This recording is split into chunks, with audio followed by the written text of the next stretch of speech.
इमरान खान का पैगाम तो आपने सुना। इसी पैगाम पर अभी हम बात करेंगे mind scientist doctor Muiz Hussain साहब से।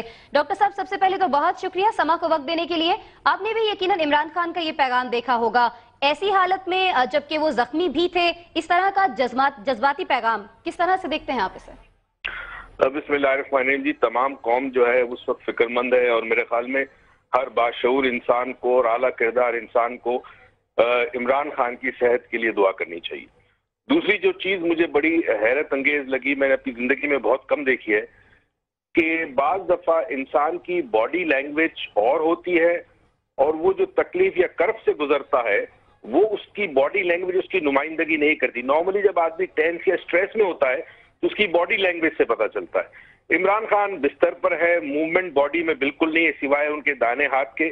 मगर मुझे हैरत है, उसने एक कमाल का काम ये किया है। अच्छा लीडर जो होता है वो लीड करने के बाद अपने लोगों को ये लीडरशिप क्वालिटी दे देता है।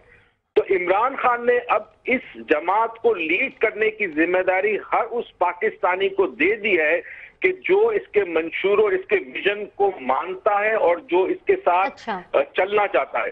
तो इतना हौसला बहुत कम होता है। सिर्फ एक चीज मुझे नजर आई है कि जरा सा उनको रंज इस बात का है कि शायद 4-5 दिन जो रह गए हैं उन दिनों में जो उनको काम करना था वो काम नहीं कर पा रहे हैं या कर पाएंगे।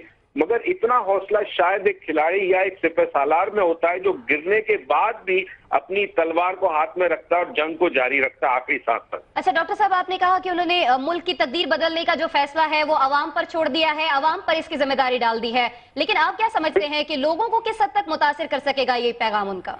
देखिए, इस पैगाम ने मुझे यकीन है लोगों को मुतासिर किया होगा, क्योंकि ये पैगाम के अंदर अगर आप उनकी वॉइस टोन पे जरा गौर करें कि जिस तरह ये टोन निकली है ये बड़ी डेप्थ से निकली है, बड़ी गहराई में से निकली है।